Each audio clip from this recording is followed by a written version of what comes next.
Hey guys, welcome to Two Seals and a Walrus. I'm your co-host, Sean Webb. As always, we are joined by our co-host, Ben Johnson, United States Navy SEAL Sniper Medic, and to his right, Doug Moulton, United States Navy SEAL Sniper. And today's guest, we have Randall Carlson on the line from Atlanta, Georgia, to pick up where we left off last time in our discussion with sacred geometry. And if you guys recall last time, Randall had started to take us through the creation of the circle and the creation of the vesica and the square root of 3, and he's taking us on a trail of discovery of how all of this stuff ties together and how all of these numbers create a magical story of existence. And this is based on the geometry of the universe, so it's a really cool story. Randall, how are you doing today? I'm doing well, Sean. Awesome. I have to admit, I'm doing well. Excellent. Well, we were excited to get you back on to continue our story where we left off last time, where we were at, where were we? The Lincoln. You had shown us last time where, you draw 2 different circles and you have the circle converging on the center point of the other circle, and that creates a vesica, and that then you can pull multiple points of geometry from just those 2 circles to create some very particular rectangles and square and triangles and things like that. And you were showing us how those things played into a lot of the ancient architecture that original, religious groups had used to create their places of worship. Yes.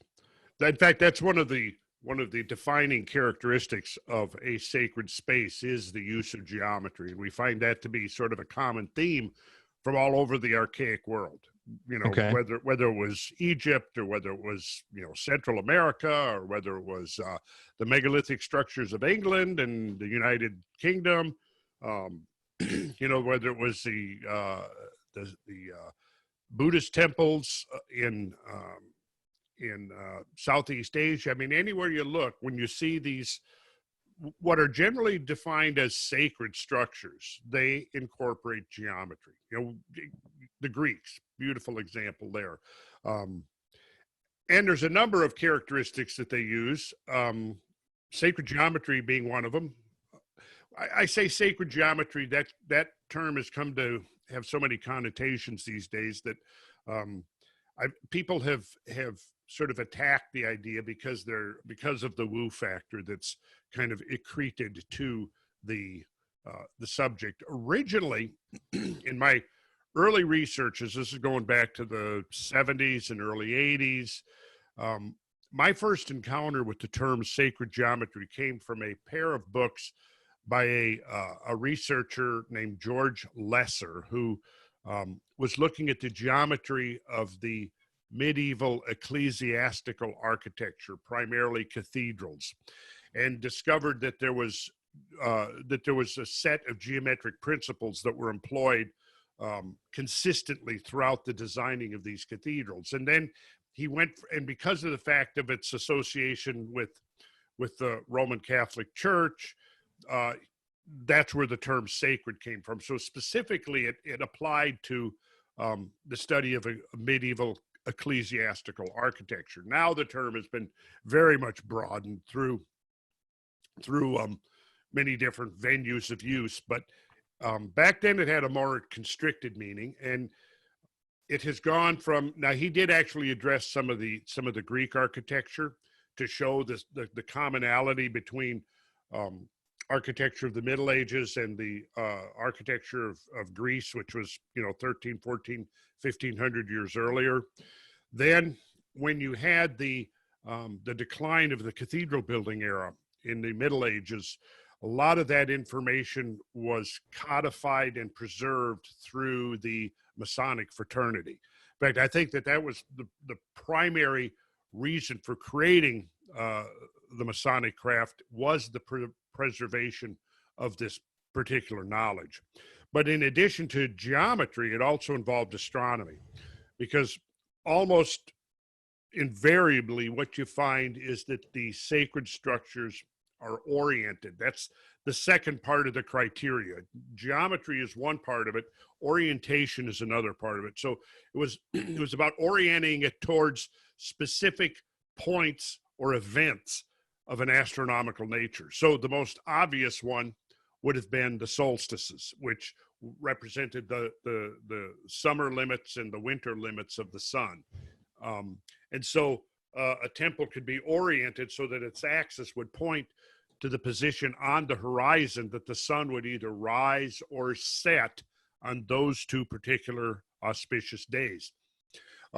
Also, the equinoxes provide an alignment, because anytime you have a structure that's aligned due east-west, it's going to naturally and automatically have an equinoctial alignment, because that's the day that the sun rises and sets, rises due east, sets due west. Also, many structures were oriented to the motions of the moon, and you find this to be a common means of orienting structures all over the ancient world, because one of the things is that the moons, the moon is tilted somewhat to the orbit of the Earth by about roughly 5 degrees, 5.5 degrees, something like that. But it's also precessing, so that it's shifting around, and it's the intersection point of the moon's orbit and the Earth's orbit is moving, you see. And what it does from our vantage point, it means that the moon's rising and setting positions is shifting back and forth along the horizon. And so you have a maximum northerly rising and setting, and you have a minimum rising and setting. Within that, you have this cycle that takes 18.6 years to complete the full oscillation. And within that oscillation, you've got the wide perspective, and then that's followed by a minimum northerly, minimum southerly rising, like this. So here's how it basically goes: minimum, maximum, minimum, maximum. That whole cycle takes 18.6 years. What they did was they oriented the axis of their temples and their structures so that those limits of the lunar orbit were defined within the axis of those structures. We can find... Why would they do that? Well, there is one of the mysteries, Doug. Why did they do that? It seemed very important to them, because we find in Ohio, for example, you've got the Newark earthwork structures, this vast area. Credible engineering feat to create these structures. In fact, I can pull up a slide of them here in a minute, and we can look at it. Built so that if you were standing in the right place within the structure, there were apertures within the earth embankments, and through those apertures you would see the moon rising and setting. And we can go out into the southwest deserts of Arizona, and we can go to a place called Chimney Rock. And Chimney Rock is right there in southern Colorado near the Arizona border. It's at the southern foothills of the San Juan Mountains. And what it is there's two huge pinnacles. In fact, I'll pull up a slide of this in a minute. Two large pinnacle rocks that stand up prominently on a ridge. If you climb up that ridge, there is a circular kiva, which is just basically a circular stone structure. And if you stand in the right place in that kiva, you can track the solar motion and the lunar motion with a high degree of accuracy. And in fact, next in 2022, it's going to be the return of that 18.6 year cycle. And so the Park Service that oversees it is actually going to open it so that people can go up at night and watch the moon rise between these two. Yes. Cool. Then on the opposite side, there's a ridge. And apparently on the ridge, when the sun, for example, would rise between the two rocks, then a shaft of sunlight would pass between the two rocks and illuminate a section on the ridge opposite. And they had a series of structures there so that the shaft of light would oscillate. You can picture that as the sun shifts back and forth through the seasons, the shaft of light's going to oscillate. And each of the key points, for example, the two solstices, there was a structure, probably it looked like it would have been a tower there, and that shaft of light would illuminate that tower on the winter solstice. And then 6 months later, that shaft of light is coming in the other direction and it's illuminating a tower on the summer solstice. So it must have been quite phenomenal to actually witness. And I think what I will do, go ahead and open something here so you can actually see what I'm talking about. Quite an impressive. In fact, I'm planning to go back out there and have a look and see it myself in 2022. Are you guys seeing this? We are. Yeah. So we've got here we go. So yeah, you'll see that basically right here between the two is when the sun will rise. Between those, the moon will rise, and then it'll shift over to the north and to the south. Here's looking the other direction, and my cursor is showing the ridge that had the towers on it. This is the Kiva, the observatory Kiva. Ah, yes, here you go. How did they build those two towers? That was the great architect of the universe built them. There we go. Santa? Lord Santa, strike him down. Here we go. Lunar, major, and minor standstill positions at Chimney Rock. So you see the minor standstill. See, because as the perspective is shifting, the moon will be moving north, and then it'll shift and go south, just like the sun through the course of the year. It'll move north, and then at summer solstice, it gets as far north as it's going to get. And so the word solstice, sol, means the stand still, sun still, because the sun hesitates there for a few days and then it reverses course. 6 months later, it'll get to the winter solstice. It'll do the same thing. It'll stop. It'll come to a standstill. It'll stop, and then it'll take a few days. And then to a witness or an observer on Earth, you'll see it standing still for several days, and then at that point it'll start shifting back to the north. That'll represent the return of the light, the return of the sun. So interestingly, if you look at winter solstice, which is usually to 21st or the 22nd of December, that means that's from our northern hemisphere perspective, and that's that'll be my reference frame is the northern hemisphere. But you just reverse all of this for the southern hemisphere. But what'll happen is, let's say winter solstice, the 22nd of December. So on that day, the sun gets to its furthest southernmost position, pauses there for several days, right? So if it's 2 to 3 days, what does this put us right up to? Christmas, Jesus' right? fake birthday. Right. The return of the light, the return of the sun. So now that particular date was also an auspicious date to pre-Christian cultures. For example, Mithraism celebrated the birth of Mithras on December 25th. And it carried the same kind of symbolism, this idea of the return of the light.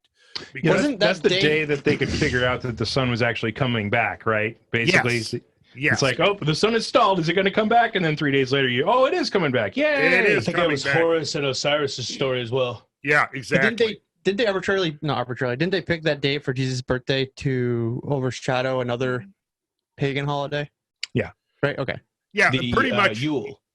Yeah, all of the Christian holidays essentially were expropriated from pagan holidays, as were a lot of the Christian sacred sites expropriated from earlier pagan sites. Chartres Cathedral, perfect example. There was for centuries, if not millennia, a sacred mound there at the site where Chartres Cathedral was eventually built in the Middle Ages, around late 11, early 1200s, right in there. But for many centuries, that had been a place of pilgrimage, and there was a sacred well there that a lot of the times the sacred sites, one of the other factors that you'll see is invariable is the presence of water. Oftentimes a spring, a sacred spring, the confluence. Stuff of life. Yeah, exactly. The confluence of two streams or rivers.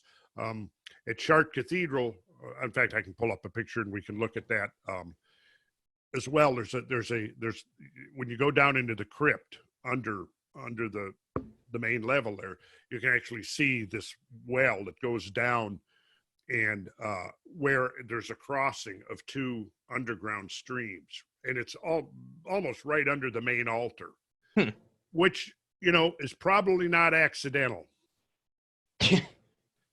Yeah. Look at this aerial view here. Here you can see the Kiva, the observatory, and here's the two pinnacle rocks, and right here, can you see where my cursor is? Mm-hmm. Yeah.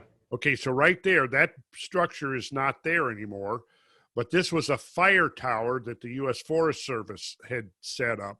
But interestingly, back in Chacoan times, which is 1,000 to 2,000 years ago when this place was active, it was actually a signal tower. So it was a masonry signal tower that the Chacoan people would build bonfires in. And, well, you can obviously see here that very long distance. And around 45 miles to the south of here is another signal tower. And that signal tower, these two signal towers were visible from each other.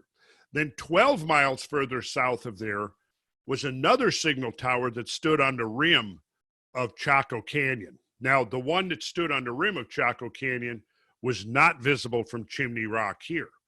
However, and from the studies I've looked at, there was at least a dozen, maybe more, maybe 15 or 20 signal towers distributed around the San Juan Basin. Chaco Canyon was the hub of this complex. And by means of these signal towers, it was possible to communicate over long distances in a very short period of time. In other words, so if somebody lights a signal tower, a bonfire on the signal tower on the rim of Chaco Canyon, it would immediately be seen by this, it's called El Faro, which was the lighthouse, which was 12 miles north of the rim of Chaco Canyon. It would not be seen from Chimney Rock that we're looking at here. However, it could instantly be seen at El Faro. They would light a bonfire, and that could instantly then be seen from Chimney Rock. And likewise, spread throughout the San Juan Basin, maybe 10,000, something like 10,000 square miles. You had enough signal towers so that you could, in effect, light the central tower at Chaco Canyon, and probably literally within minutes, you could have all of these signal towers communicating with each other somehow. And usually, and there's also evidence that they would burn various kinds of substances to change the color. Yes, to change the color of the fire. We're just really at the very, infancy of figuring out what these people were up to, but it's pretty damn amazing stuff. Yeah, my first thought was, why would they have the need to have an on-off signal? But then when you mentioned the ability to burn different things to vary the signal, so I mean, why would this? I have to ask this question, but why would they have the need to go through the work to have a signal fire set up like that? What were they trying to say? A few thousand years ago. Yeah, well, I don't have an answer to that, Doug. All I could do at this point is speculate. But, it's just like, since I started studying this stuff in the 70s, a lot of these discoveries have just been made, within the last few decades. The realization what some of these ancient peoples were up to, like, wait a second, this is way beyond what we were imagining 50 years ago that was going on in the ancient world. We don't know the answer yet, but that's why we're having discussions like this, is to try to stimulate interest. And let's have more attention placed on this, because whatever they were doing, see, I don't, we can, dismiss it as saying, well, it's just, some kind of religious ritual, but it has no relevance to us, or it's superstition. I don't buy that. To me, it was scientific. Whatever they were doing, it had a reason. And Hey, did you guys ever see the Lord of the Rings trilogy? The third. Yeah, that's actually what I was thinking of. Yeah, I was too. Well, I mean, when Tolkien wrote that, he knew that there was a similar system in ancient Britain where they had signal towers and they would communicate by means of these signal towers. There's also been discovery up in Ohio in the eastern woodlands that the Hopewellian people and the Mississippian people were using a similar system. They found the remnants of signal towers where they were apparently using it as some kind of a communication system. What I think is really interesting is the possibility that these signal towers, and I think Gary David is doing some work along these lines, that when those signal towers would all be, if they were almost all simultaneously fired up, that they may have reproduced the pattern of some specific constellation. No, that's cool. Yeah, that would be really cool. So I've had this fantasy about taking a team of people, a dozen or 15 people down there with lasers, and doing some kind of an experiment where we spread out, we take a day or two, everybody disperses to the known identified signal towers, and we test this. And somebody actually did this, oh gosh, it's been a decade or two ago, to verify that this, what I was just describing between Chaco Canyon, El Faro, and Chimney Rock could actually work. And they verified that, yeah, when they use these long-range laser devices, you could actually see, within. And, yeah, so I think that'd be just a really fun, awesome Sign thing. us up. All right, you guys are on. Listen, I've got plans for you guys, by the way. Yeah. We're in. I knew. See, that's what I like about you guys. That's right. We don't have a brake pedal. We only have a gas pedal that you manage. Whiskey throttle. It's we're kind of long past the time for a timid response to what's going on. It's time we got to get a little gung ho here and really get to the bottom of things while we have time. So when was it? Last May, I took 75 people up Chimney Rock. We rented a lodge up in the San Juan Mountains north of Pagosa Springs. And then we had 3 groups of 25, 3 days each. So it was 9. Last group was 4 days. So we went to Chimney Rock, climbed up Chimney Rock, got the guided tour and the explanation of how everything worked. And then we also went to Mesa Verde, which is a pretty awesome place, not only archaeologically, but geologically as well. And so spent 3 days at Mesa Verde learning about what they were doing there. And Mesa Verde was one of the outliers. It was, but it was part of this Chacoan complex of kivas, of temples, of signal towers. The other element that was part of this system was these very straight roadways. We find those straight roadways in England. We find them in the eastern woodlands as part of the system of the Hopewellian people who did the monumental earthworks. And then it is also part of the Chacoan system in the southwest, where you have these very straight roadways. In fact, let's take a look here, and I will show you an example of what I am talking about. And these roadways were not just randomly placed on the landscape, they were actually oriented astronomically. I think, obviously there's a lot of architecture and ancient writings and stories and things like that are told connected with the orbits of the planets and the orbits of the moon and the sun and things like that. And, our wobble in our orbit, et cetera. Mm-hmm. But I think that, this connection with geometry goes deeper than that. I mean, there's a deeper want of understanding that is more encompassing than just what the planets are doing and things like that. Because when you talk about the existence of the universe itself, the existence of our consciousness, that stuff is made up of geometry as well. I mean, when you're talking about what matter is made of, and the quantum foam, and that the even particle physics, that different particles come off at different angles from the accelerators after you slam atoms into each other, and that's how they know, based on their atomic weight and the angle that they came off the collision, that they know what type of particle that they're looking at. There are specifics of geometry within the very fundamental physics of the universe, and I think that may be what people were trying to understand when we're talking about trying to grasp an understanding of how geometry fits into everything. Well, geometry, when I first was exposed to geometry, was in high school, when I thought, oh, this is the easiest advanced math that I can learn, and I thought geometry was easy. But the fact is that geometry is fundamental. Geometry starts mathematics, and ultimately advanced math winds up in geometry by explaining the geometry of our existence and how we come together, etc., and the multiple dimensions that come together to create the Newtonian classical model of physics. And I think maybe that people are reaching out into that to try to understand our entire existence when we're talking about being able to understand how the planets and why the planets do their thing, and why there's a wobble, and how the sun wanes and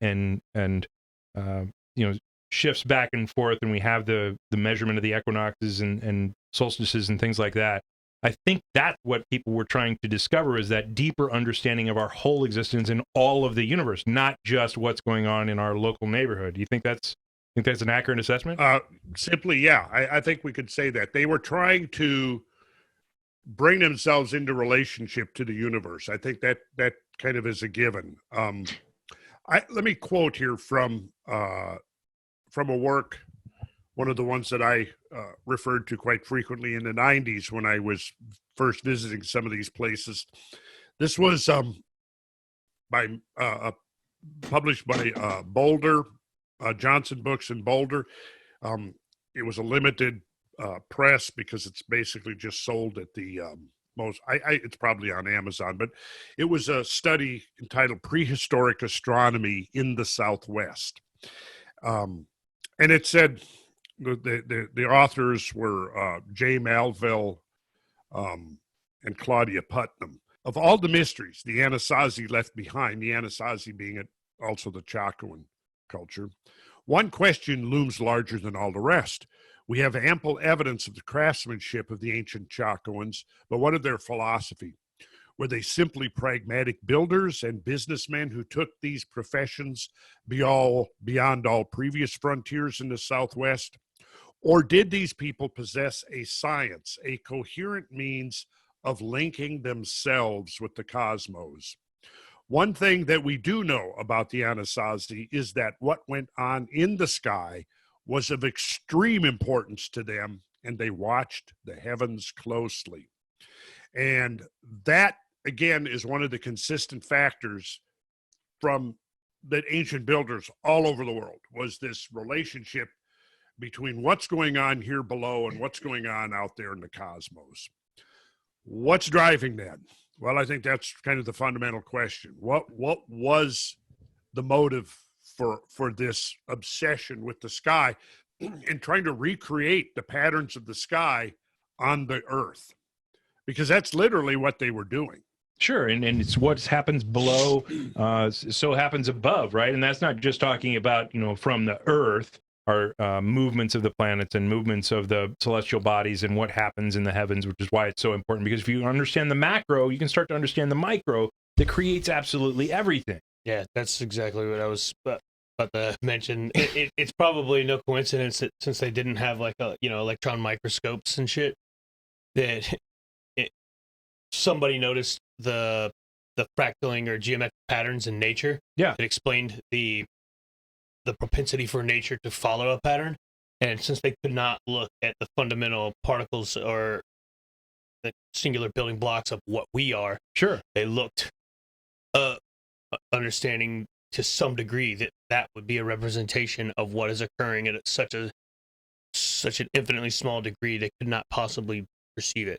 Sure, and what you see in like psychedelic trip, But I say psychedelics only because there They're are awesome. chemicals. Well, they're awesome, right? But there are chemicals that allow your brain to open doors that you don't normally have in your perceptive view. But from an endogenous enlightenment experience of being one of the few people on the planet, I guess, who can speak to that. That's the same exact thing. I've been doing a comparative between psychedelics and the endogenous enlightenment experience brought on by meditation alone. And basically, my theory now is that it triggers an endogenous release of your internal psychedelics, your 5-methyl-octadimethyltryptamine, et cetera, within the brain, et cetera, that floods through you and allows for the microtubules to expand into infinite awareness, infinite consciousness. Well, one of the first things that happens in that whole experience is that you see the geometry of you see literally, like, you're zipped out of your body into the center of the universe, but then the universe becomes nothing but the geometry of multidimensional existence that creates the whole thing. And you get to see kind of the quantum physics view of all of existence and how everything becomes one because it's all one field, and from one everything comes, etc. Well, all of that is geometry, or at least how your brain perceives it as geometry. And so that then would lead you into that, wow, okay, so how are these stars moving? How is this celestial body moving? How is the earth wobbling? How is the sun rising and setting differently? And what can we do with that to understand the macro model that can help you understand then the micro model that, supposedly God or spirituality or other existence, the sacred, has touched you and you're able to see it. Then you leap into, okay, well, what's going on around me to try to help explain this? That was exactly what I was just about to say. Well, that's awesome. We're in sync. I don't have to say it now. You just Yeah, we can just finish your presentation. We got this. Okay, thanks for joining us, and send us your slides, and we'll finish up for you. Now, go ahead. But I look at this stuff, and a lot of people are look at this stuff and they wonder, okay, well, what's so big about tracking what the moon does or what the sun does or when the solstices are, when the equinoxes are, why do we have to put things in a certain alignment? Because they wanted to line up with what was going on in the universe. I would definitely say that what they were doing was scientific. Maybe not scientific in precisely the same way we define the word today, but it was not just some irrational exercise because of superstitious fears. Fear may have been a factor. I mean, obviously, I think one of the things we haven't talked about yet is the possibility that in times past, the sky was a lot more active than it is now. And that's one reason why people were so obsessed with watching the sky. But I think there was another reason as well, which was part of a system, perhaps a system of utilizing energy. Because so many of these sacred sites, as I mentioned earlier, were sited over with respect to the hydrosphere, which is the pattern of underground water. And there's some really interesting work which we could get into in a future discussion here about the pattern of landscape energy and its relation to the geological structure and the hydrological structure of the Earth's crust. Because there are tremendous forces that manifest throughout the lithosphere. And these forces, just as the oceans are affected by tides, so is the solid part of the Earth as well. It's affected by tidal forces.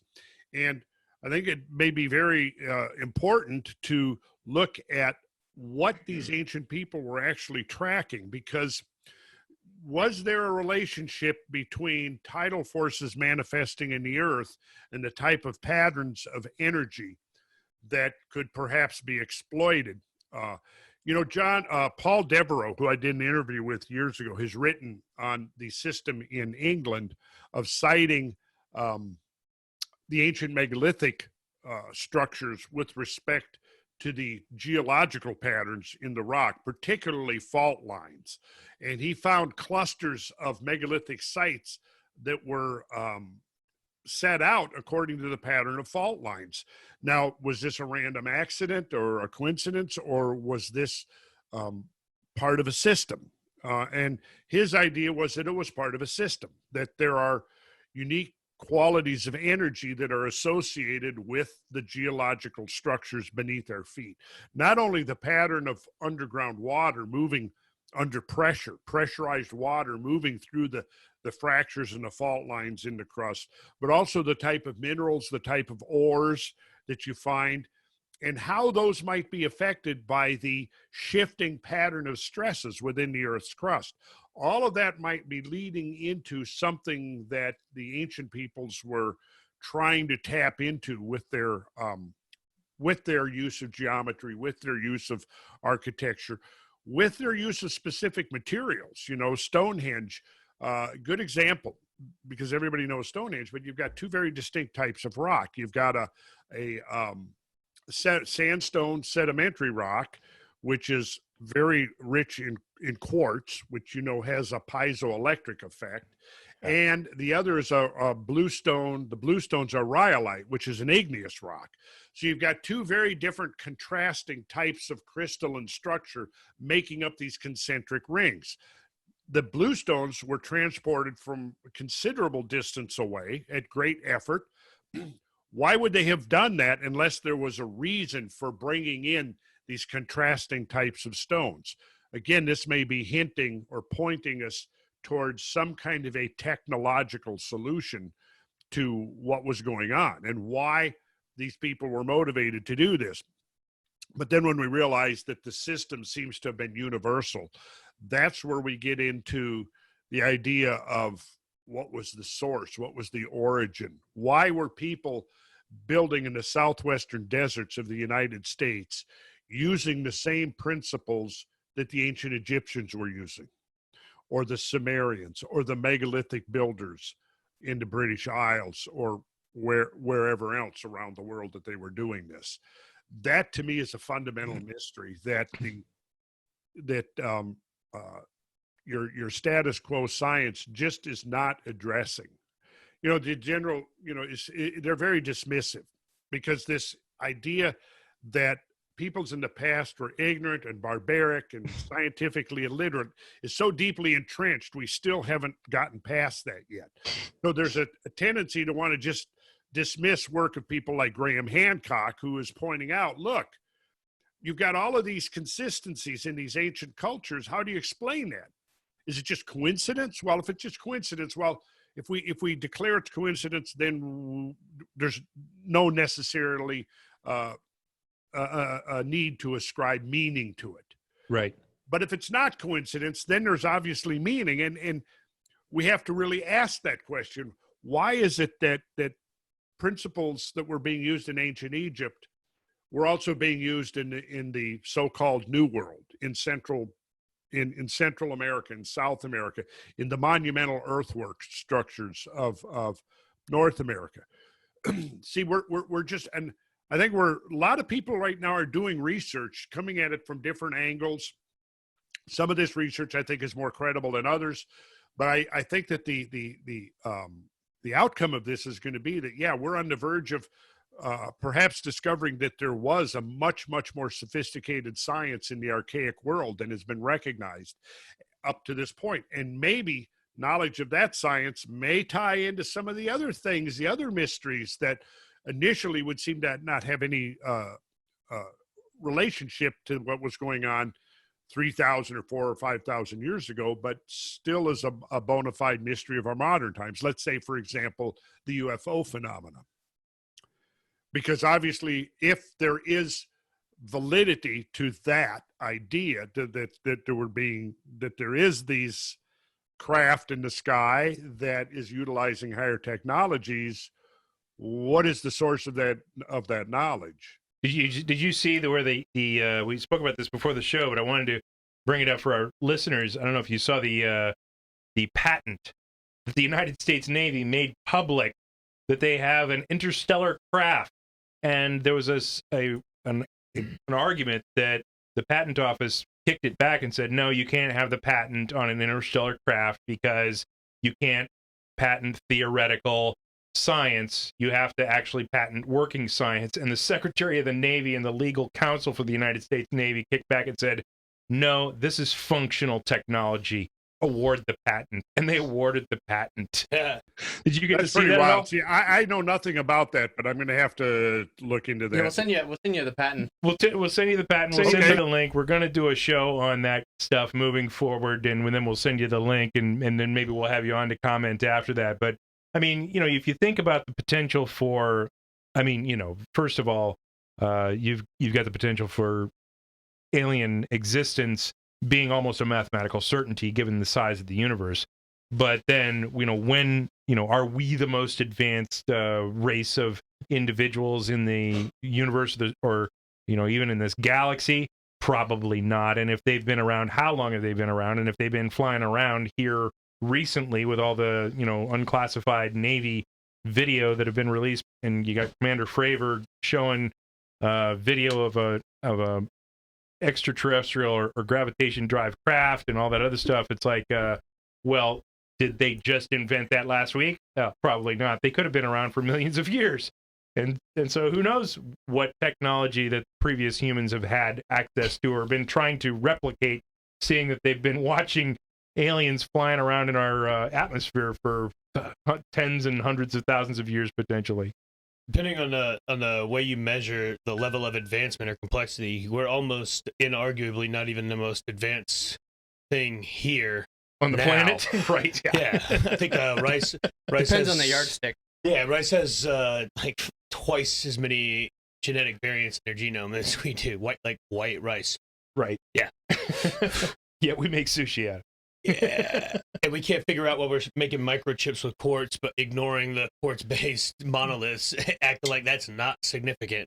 Yeah, and Randall, I got to tell you, I agree with your materials argument, and that they may have a much more substantial story behind them. Because I mean, you put an iron rock out into the air, and it does absolutely nothing but weight your hand down. But if you hold a neodymium magnet, you're literally reaching out into the electromagnetic field and affecting things around you with that rock that you can't see, but that are substantial.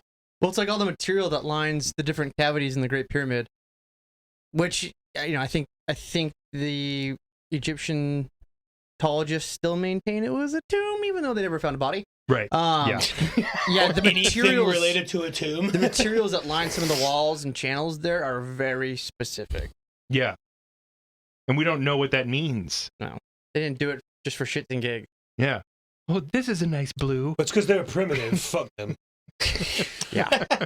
I've been there, been to the Giza Plateau, and you're there and you see this and you go, my God, as a builder, I look at this and I go, what an undertaking this was. And again, what just, the question on my mind is, what's the motive? Mm-hmm. What's the motive? I mean, yeah, the idea that it was a tomb, yeah, that was dogma for a long time, but I think just, I totally agree with Doug that wasn't a tomb. It had a much higher purpose. I have to think technological of some kind, mm-hmm. but I've done a whole presentation. In fact, we could do it here, analyzing the geometry of the pyramid. We have to do that, actually. Oh yeah. That's a must.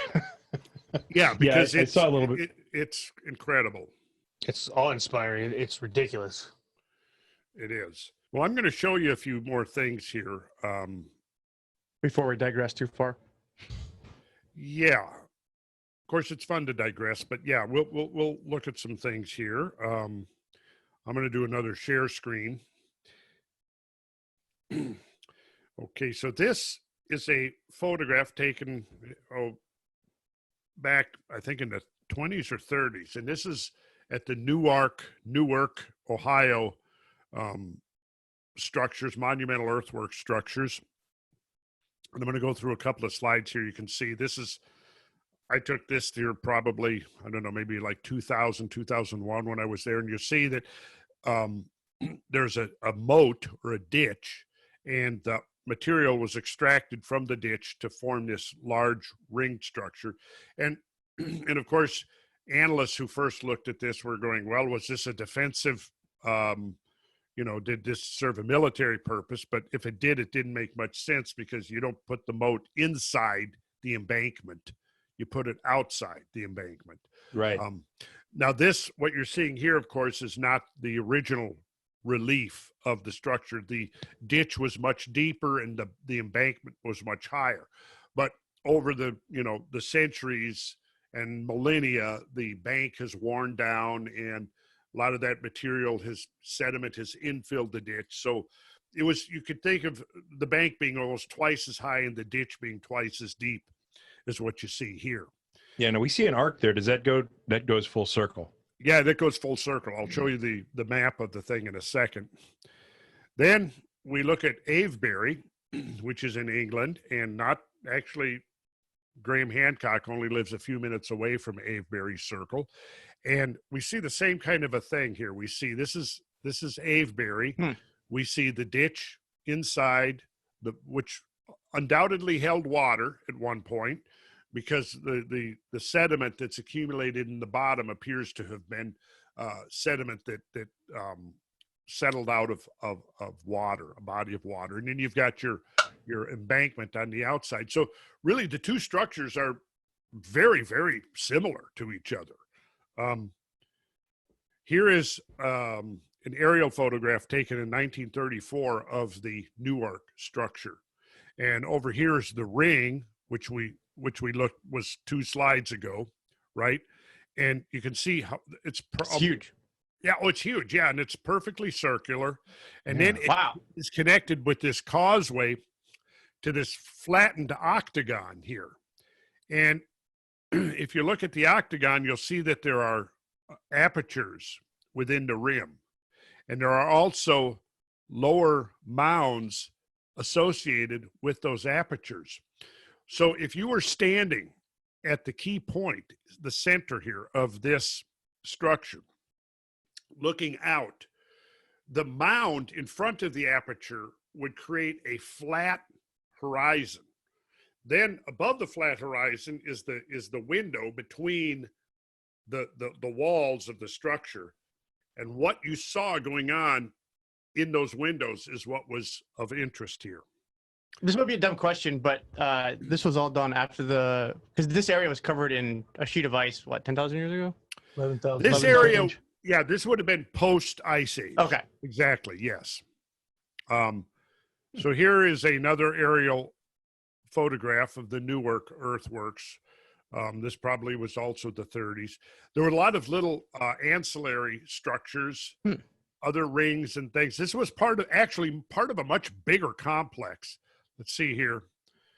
This is what it looks like from the ground today. This is the octagon, and it's got a golf course on it, which is actually good because the golf course has prevented it from being destroyed through further development. And the golf course has actually preserved the earthwork structures, which here don't look that impressive. But again, erosion and so forth has lowered the embankment, so it's only got half the prominence that it once had. As it says here, the circular structure E, which is the big circle, is undoubtedly one of the best preserved and most imposing in the state, that being Ohio. There are many enclosing larger areas, but none more clearly defined. Now, this is Squire and Davis who wrote this, who did the surveys back in the 19th century. Here, covered with the gigantic trees of a primitive forest, the work presents a truly grand and impressive appearance. And in entering the ancient avenue for the first time, the visitor does not fail to experience a sensation of awe, such as he might feel in passing the portals of an Egyptian temple or in gazing upon the silent ruins of Petra in the desert. So here's a computer-generated rendering of the whole complex. So take a look. This is the circle and flattened octagon over here. But look, you got these long causeways flanked by embankments of earth. How long are those? Oh, hundreds of yards long. I mean, this is probably a quarter mile long right here. And yeah, so you got this whole complex here. And so in this complex, here is now the work of Hively and Horn, which are a couple of archaeologists that have been studying this, wrote in 1982 Hively and Horn in 1982 added a significant dimension to our appreciation of the Hopewellian achievement when they determined that the major rising and setting points of the moon, encompassing an 18.6-year cycle, are incorporated into the architecture of the Newark earthworks. They speculate that this astronomical information is not just symbolically encoded into the site plan, but that the substantial earthen walls with their long sight lines and a height that corresponds more or less to eye level are massive and therefore long-lived and tamper-proof fixed instruments for making astronomical observations. Wow. So yeah, here's a colorized reconstruction of the circle and octagon. So the general consensus is this was used for those observations? Well, here's the thing. Look at this next slide. Here is all of what it does is it's tracking intricately the very subtle motions of the moon. So by placing yourself at the auspicious positions within this octagonal, within this structure, you could track to a high degree of precision the subtle motions of the moon over this 18.6-year cycle. So they're doing the same thing here that those guys at Chimney Rock were doing. Hey, Randall, are these, because I was noticing the locations, similar shape structures, similar builds, and you said Avebury, England, and Ohio. So is that similar lines of latitude as well? Good question. I have actually looked that up, and I don't remember what I found, but no, I would say that the English structures are going to be more northerly. I would think that too, probably closer to the southern parts of Canada. Yes, that would make so sense. That it could also at that height with the line of sight that they were designing and in the shapes that they're designing, that could possibly be some. If it's got the water deposit in the ditch, could have possibly been a dual irrigation and angled platform for cultivation of crops. They got constant sunlight year round. Sure, yeah, absolutely. See, my take on a lot of this is that these structures were multifunctional. Yeah, multi-purpose, as well as a tactical embankment, because you could keep defilade and line of sight from inside out. But in a forest with earth banks like that, an enemy wouldn't necessarily see a person's head or just the top of their eyes and their, Mm-hmm. I think it's a UFO landing site. Who said that? I'm just kidding. Isn't there easier ways? I think it's a big swimming pool. This is where my brain gets stuck. Is I get what it can do to observe the lunar cycle and winter and summer solstice, but couldn't you do that with some sticks in the ground? Yeah, that's exactly what I was thinking. Right? You just throw up some sticks. Well, you could. What we have here, though, is permanent. If they had done just sticks, we wouldn't be figuring this out now, would we? It's because they created these massive structures that it would seem like there was some motive there for undertaking an enterprise on this scale. Yeah. That's the question, Doug, that we need to be asking. Well, what were they up to? And this beautiful graphic here shows that major alignment. If we go back to here, there you've got, we're looking along the maximum, this dashed line is the maximum northern moonrise in the 18.6-year cycle. So what we're seeing here is an event that would occur every 18.6 years. And so if you sight along the axis of this structure here, it points to the spot on the horizon where that moon is the most northerly rising of that moon so you're only going to see this alignment every 18.6 years. And it just blows my mind when you start to think about how much work it would take to put that into existence. Well, especially it takes at least 18.6 years. Well, and they don't get it their first guess of 18 years. Yeah, but I mean, but how much work goes into that when you're living at a time where sustenance and survival is your number one goal, right? I mean, I don't think sustenance and survival are as complicated as we make it out to be because we don't understand primitive survival techniques. I survived on an island in the Bahamas in a very non-permissive environment, almost accidentally with some very fundamental knowledge and barely a tenuous grasp on critical problem solving. And I was pretty chill. Outside of Michael Schumer, Shermer. there's clearly more going on that we don't understand.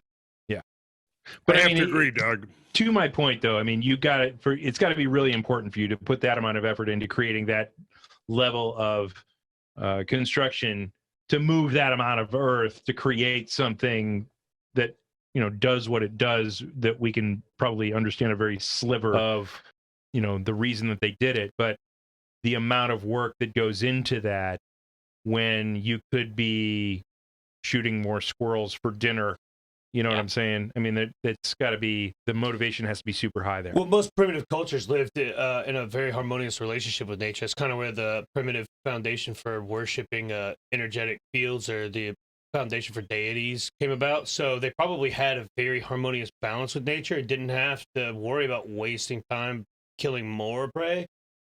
And I imagine at the risk of sounding like a total jackass on an internet platform, they probably had a lot of free time that we don't have, being in harmony with nature. And That's actually understood. Yeah. They weren't worried about who was going to get kicked off American Idol? And correct me if I'm wrong, Randall, but my understanding is they actually think hunter-gatherers actually had quite a bit of free time. Like, so much, because they didn't, like, waste not, want not. They got what they needed. They were very adept, obviously. They tried to live in harmony with nature. That's like a self-proclaimed statement. And they didn't have to worry about shit like who's going to be, like, impressed with my Instagram, my podcast. They actually had big shit on their mind and a ton of time and energy to allocate towards shit that was seemingly important, like energetic fluxes due to cosmic influence, such as like the moon or the star patterns, or the things that they can't see without their electron microscope. So maybe they're looking at macro, stuff like that is probably like profoundly more important and way less adulterated and polluted without the electromagnetic fields that we're using regular. Do we know how old those mounds are? Most of the dating suggests between about 1,000 years old and 2,000 years old, although there are structures that are much older than that. There are Poverty Point, Louisiana, is roughly about the same age as the Great Pyramid, or assuming, 4,300 years. But I'll say this, about the same age. There's a massive earthwork complex in Louisiana called Poverty Point. It's got a truncated pyramid. The dating would suggest that it was pretty much being built at the same time as the pyramid complex on the Giza Plateau during the Old Kingdom. Wow. That's crazy. How does that not warrant like a ton of investigation? Right.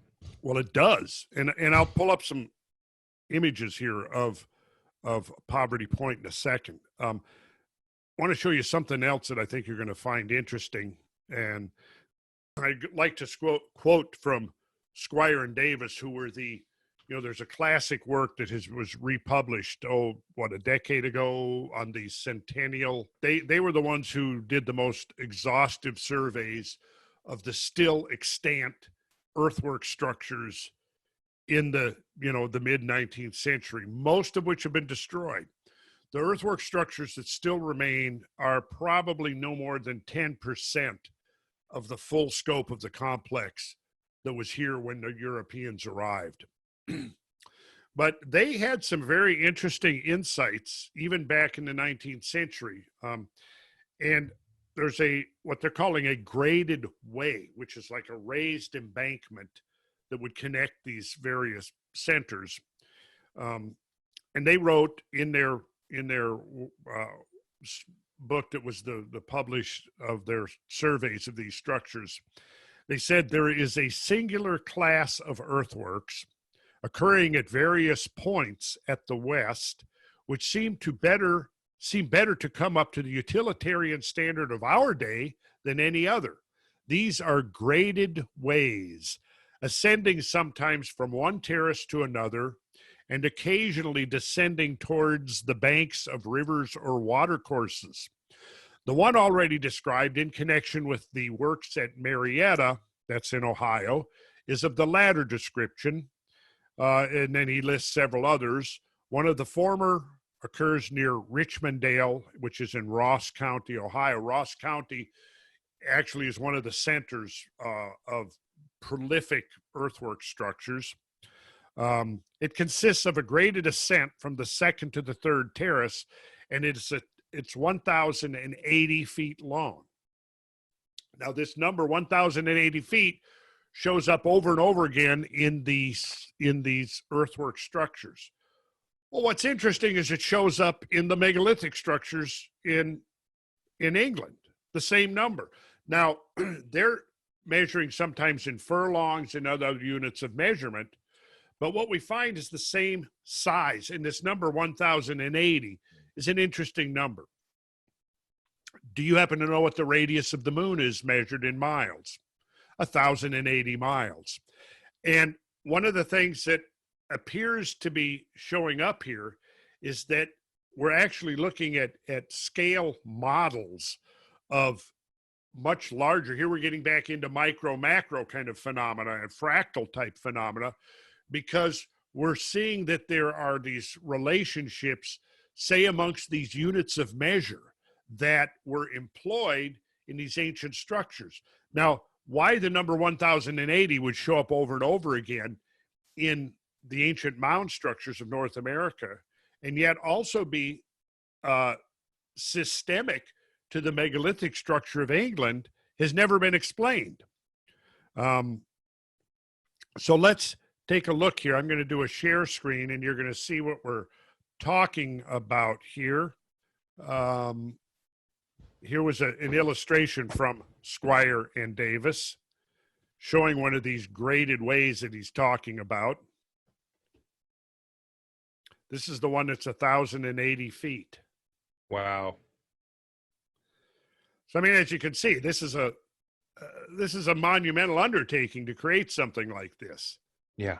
This was not just something on a Saturday afternoon project. And as to your question, Doug, about the leisure time, I think that the existence of these structures is testimony that, yeah, they obviously had enough leisure time to undertake projects like this. That's amazing. And I mean, when you talk about the technology that they assumedly had with, what would amount to a wheelbarrow and a shovel, that's a tremendous amount of work. Well, even, I mean, archaeologists, it was wicker baskets and deer antlers. Right. That was the tools of their trade. Right. I don't know. I think we could question that. Yeah, it's a lot of man hours if you're talking about building a structure like that. Well, yeah. And here is an aerial photograph where I don't know if you can make this out, but you see this perfectly straight embankments running parallel. Yeah. This was, again, just like in the southwestern deserts where you had these straight elevated roadways connecting these centers. You had the same damn thing going on east of the Mississippi, in Ohio and Indiana, and in these structures that they built out of earthworks, where they had these perfectly straight roadways connecting the centers. Now, of course, in the eastern woodlands, there's been a lot of growth and erosion and stuff, so most of these have become obscured. But with LiDAR technology now, I'm going to predict that we're going to start finding and discovering all kinds of stuff that we've overlooked up to this point. Stuff that's, lying under the forest floor that may be covered over with sediment and things. We're going to be able to see. What it's going to do, I think, with LiDARs, we're going to be able to reveal an invisible landscape that's lying just beneath the surface of the visible landscape. And once we see that landscape, we're going to realize that, yeah, there's a whole nother story about what was going on in this world before recorded history, before we have a documented record, a whole nother level of human activity and relationship with the world at large than anybody had previously imagined. Now, is this area that is glacial wash area? This is pretty much glacial wash area, yes. Okay, so this would have happened after the last ice age, but before any contemporary history or contemporary culture had moved in. Yes. I mean, if we're with in the book America Before by Graham Hancock, he really gets into an extended, in-depth discussion of this prehistoric American archaeology, and it's definitely worth a read. And I gotta digress for a minute here, because he's been attacked on so many fronts by people that are so completely ignorant and close-minded. And when you read the attacks and the criticisms, like, for example, Rational Wiki, is a good example. There's plenty of a lot of the mainstream journals. What they do is they basically set up these straw men and then make a big deal out of demolishing these straw men, and don't really even address the points that he's making here. Right. They don't even address the evidence that actually he's extracting from mainstream science that shows that there's more to this than has been accepted up to this point. One of the things that I love about Graham's work is that he always leads with the evidence. Yeah. He never leads with speculation. He always says, here is what exists. Here's what you can look at with your own two eyes. Now, maybe we can speculate from here, but he always starts with the evidence first. And the evidence is always very clear and always very concise and well articulated. And I love his work. Yeah, we need to get him on here. Yeah, totally. We're going to have him as a guest. People just do not like uncomfortable truth. Yeah, I agree with that. Well, it challenges the whole model of human history is what it's doing. And now, regrettably, there are a lot of political ramifications to this particular model, particularly when we start talking about things like climate change. Yeah. Because, there seems to be a reluctance now to acknowledge the reality of catastrophes, cataclysms, major upheavals, and certainly the evidence that these things may be cyclical in nature. Because for one thing, now there are certain factions that do not want people to be looking at natural factors of climate change, because if you do, you realize, oh my God, the climate has changed over and over again, and it's done so catastrophically, and it's done so with extremes that actually go way beyond anything we've seen in the last few centuries. Right. If you start realizing that, then you might go question the claims that humans are now in the driver's seat. Right. If anybody thinks that we're in the driver's seat, they're in an insane person. Yeah, they need to go hang out in the ocean for a few days. We haven't turned rocks into fertile soil yet, so we're eons behind fungi. Yeah, but still, there's a big momentum to impose this narrative that we're the cause now of all change, and the only way to prevent future change is to basically clamp down on the activities of humans, restrict their access to resources. But to be fair, the science is somewhat conclusive that we're accelerating climate change within a small window. But at the same time, I have to point out that we're in the largest interglacial period in the history of known science. And it's a natural flow for us to get hotter than we are now.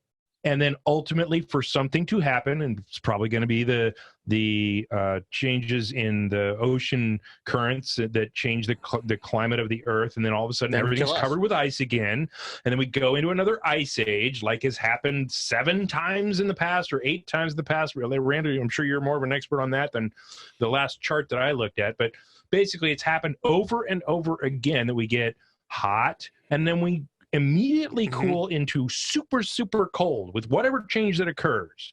It goes super, super cold. So I think maybe, just maybe, we need to consider the fact that if we can heat this thing and keep it heated, we might be able to avert the next ice age that is certainly probably coming on the horizon. There's no question that global cooling is worse than global warming. And when we look at the history of climate change relative to the evolution of culture, what we see is that during times of global warmth, you have an extended growing season, you have an extended latitude, viable farming and agriculture, and you see population growth, and you see extension of life, the duration of life. You see a reduction in infant mortality because, in fact, the prime example I like to use is the Great Gothic. The Black Plague. Well, yeah, because you had the Great Gothic Cathedral building era that occurred during the medieval warm period. And just like with all of these other examples, when they were building those Gothic cathedrals, you basically had armies of craftsmen and people. You had the masons and the glaziers and the carpenters and the engineers. And you literally, to undertake the construction of about 80 great monuments and maybe 500 lesser abbeys during this 150-year window, you had to have hundreds of thousands of people working, right? They had to be clothed, sheltered, and fed. Yeah. That means that you had to have a surplus in society to support that. Now, the medieval warm period came on between, depending on where you were in the planet, it didn't come on uniformly all at once everywhere, but between about 950 AD and 1050 AD. After a century to a century and a half of global warmth, societies in Western Europe anyway had created such a surplus that they could now support these armies of builders and craftspeople and stuff. When the climate cooled, which was in the early 1300s, what you had was a succession of agricultural failures over a period between about 1315 and 1340. And basically, you mentioned the Black Plague. So what happened was food became scarce. You had repeated crop failures because of cold and damp. Because of those crop failures, people became malnourished. You then had famine. The famine, you had a weakened immune system. Famine was followed by pestilence. And then a third of the population of Europe was wiped out in the Black Plague. And that was the end of the Gothic cathedral building enterprise right there. Global cooling. And you can go back to the Roman warm period, the Minoan warm period, which was earlier. And what you see is periods of warmth are characterized by expansion of human culture, the advancement of learning, the advancement of population, an extension of lifespan, et cetera, et cetera. And then when the climate cools, you have just the opposite. You have now crop failures, famine, disease, reduction of population. So yeah, the historical record is very clear on this. Times of global warming are much better than times of global cooling.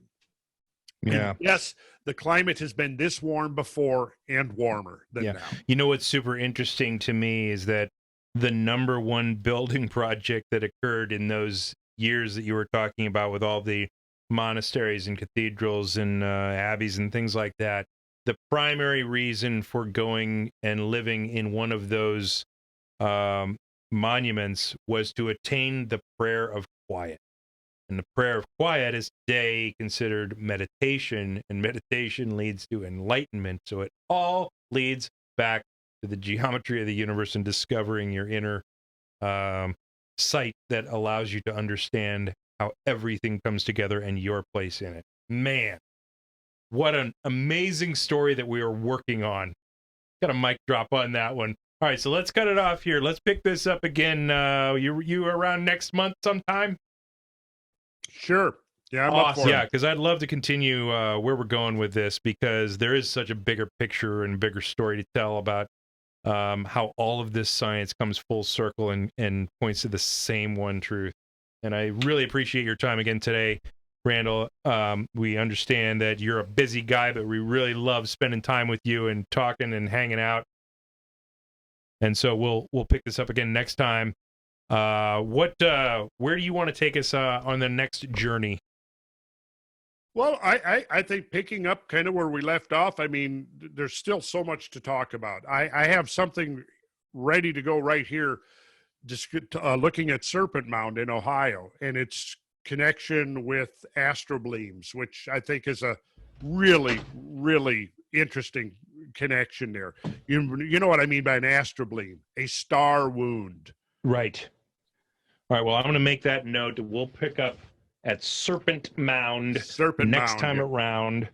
And we'll leave it there for today. But internet people, don't go anywhere. We got a couple of things that you'll love. One, Randall Carlson has a brand new YouTube channel. Just go to YouTube and search Randall Carlson and then scroll down a little bit. Ironically, you'll be able to find his brand new channel.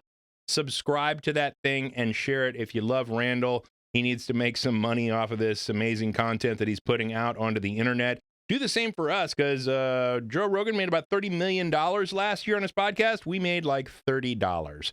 So all it takes is your little finger to click on subscribe and share and whatnot and help us grow. And then somebody else pays us. You don't have to pay us a dime.